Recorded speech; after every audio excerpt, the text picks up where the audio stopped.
So I first started using Fjuka about 14 months ago. I was at Aston Park Fisheries and I was fishing on Lily Pond. Just couldn't get a bite, no one across the whole pond could. And I can't remember the exact times really, because it was, like I said, it's over a year ago. But I went into the shop and said, could you give me a tip? I need something, I don't know what to use. And he gave me a pack of red 2-in-1s, I think they were. And he said, just roll them into bloodworm shape. And I bought some smaller hooks and went more match tactics. Feeding a few over the top with like I said, rolling that 2-in-1 into a bloodworm shape, quite long and thin. And I was getting bite after bite after bite, but not all of them were carp, but some of them were big-eyed and 2-3 pound plus, with some bigger bream mixed in between and some skimmers, and then the odd carp, and no one else was catching on the pond that day. And I got on with it really well. So then I brought it to my park lake actually, using the predominantly yellows, a few handfuls of white and a couple handfuls of red, with some Baileys actually over it, and it makes a cloud in the water, and for me I think that especially in winter time it attracts them. And I mean, I've been pre-baiting for weeks now, just a few spots along the far bank, and it's been working because I've had a 16-pounder, a 12-pounder and a couple of single figures as well, just pushing doubles. So about, I think it was 3 years ago, I set myself a campaign here of trying to catch a 15. And I've had loads pushing it. I've had 15 fish out of there, and I've had quite a few recaptures. One of them was a common which has a little dint in its scale, so I recognised it straight away. And it put 3 pounds on in 6 months. I'm not sure what it was eating or where it was, but it put some proper weight on. But yeah, and then I was fishing, I think 3 weeks ago, 2.5, 3 weeks ago, just in an indent between two fallen trees, and two overhanging trees, sorry. And within probably 20 minutes, my other rod had a drop back, got that one in, I think it was 8.5, 9 pounds around there.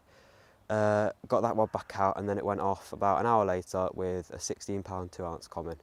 And when I saw that first surface, I was like, yeah, that could be it, that could be campaign complete. But I couldn't be sure. Yeah, tipped it around to 16.2 after I've taken the net off and stuff. Yeah, it was great actually.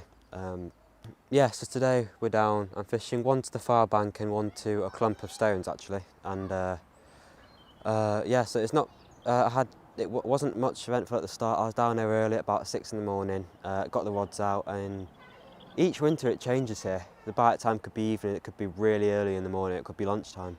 And this winter it's been lunchtime actually.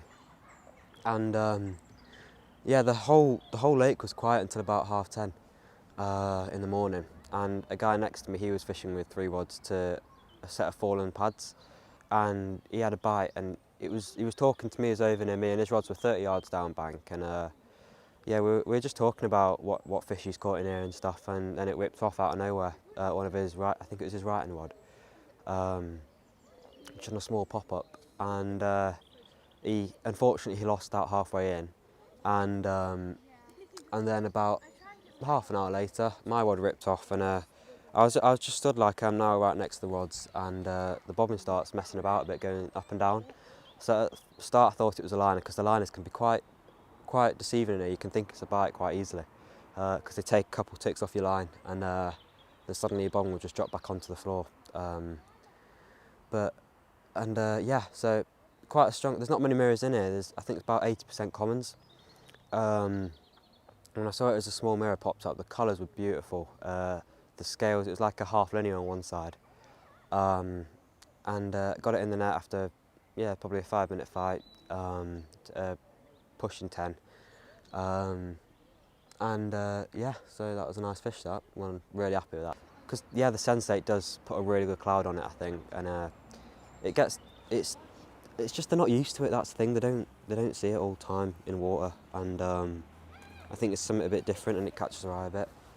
And yeah, I mean, it's worked wonders for me. Like I said, I've caught a big 16-pounder on it, a nice 12-pounder the day after, and yeah, to be catching fish that stamp in here is, I mean, it's probably 3.5 foot, 4 foot deep, and yeah, it's not deep. Catching fish that size on a bait which I've been using for over a year now, and I'm confident in it wherever I go, really.